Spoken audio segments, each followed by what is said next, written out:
Assalamualaikum warahmatullahi wabarakatuh. Saya Rahmatul Hasanah dengan NIM 19082050024 dari kelas Akuntansi Syariah akan mengupas sedikit tentang saham syariah XL Axiata Tbk.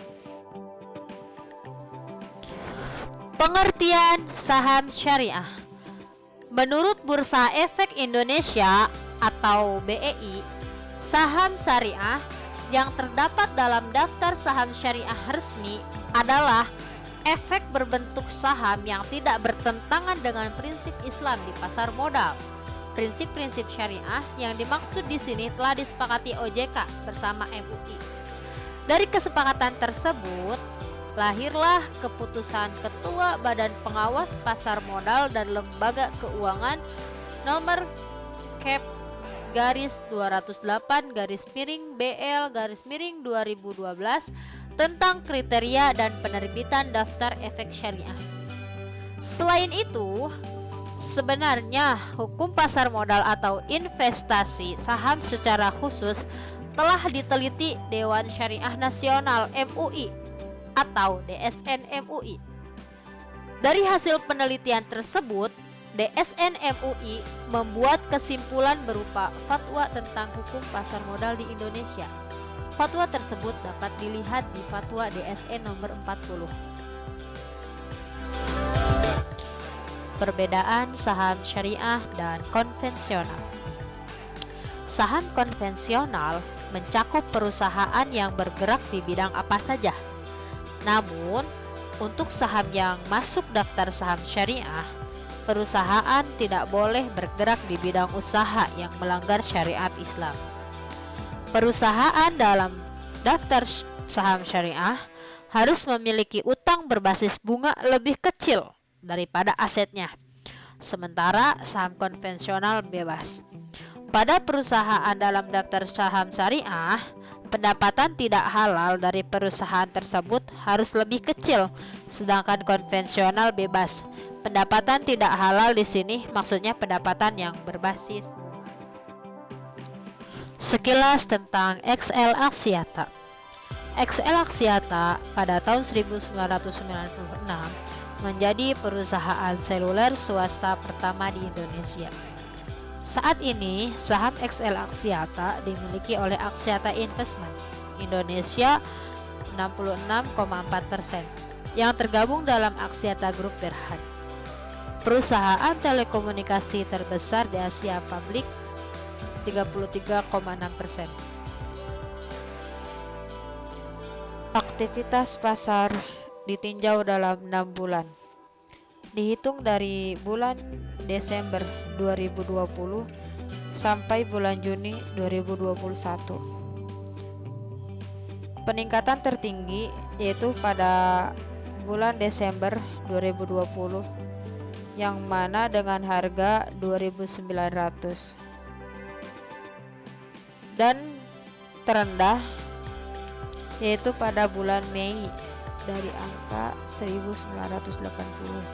Dari Mei ke Juni mengalami peningkatan sedikit demi sedikit dan stabil di angka 2000 dan di harga 2440, dan untuk harga sekarang yaitu 15 Juni 2021 harganya 2500. Analisis fundamental yang akan kita bahas yaitu ROE, EPS, dan PBV. Pada tahun 2018, ROE-nya ada di angka minus 17,97%, EPS-nya ada di angka minus 308,12, dan PBV-nya ada di angka 1,36x.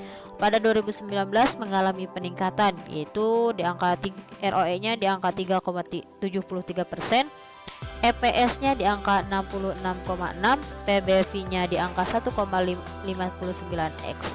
Dan pada 2020 mengalami penurunan kembali, yaitu ROE di angka 1,94%, EPS di angka 34,73, PBV di angka 1,24x.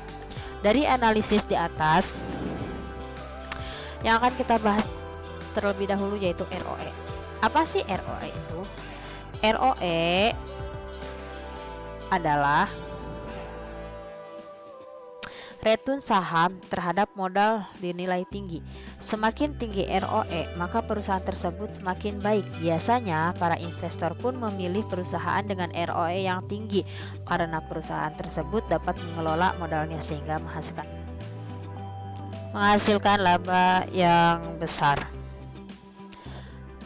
Di analisis tersebut, ROE pada tahun 2018 mengalami minus, namun pada 2019 mengalami peningkatan dan untuk tahun 2020 mengalami penurunan kembali. Yang kedua yang akan kita bahas yaitu EPS.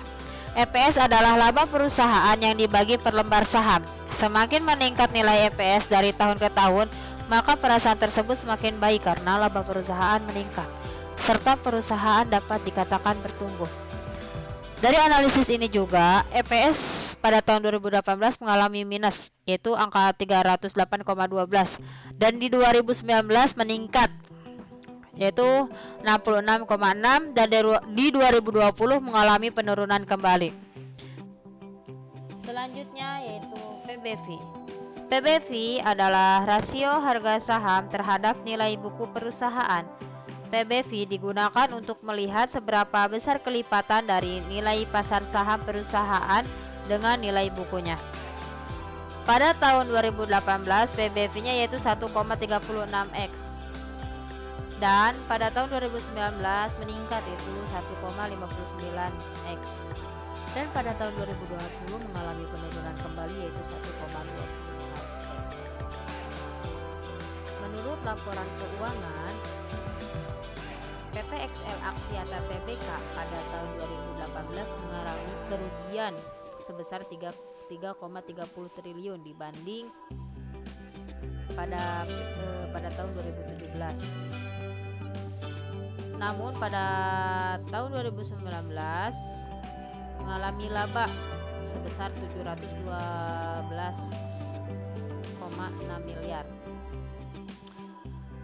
Dan pada tahun 2020 mendapatkan laba bersih 371,6 miliar, yaitu turun jika dibandingkan dengan 2019 sebesar 712,6 miliar. Dengan demikian laba bersih per saham setara dengan 34,73 per lembar.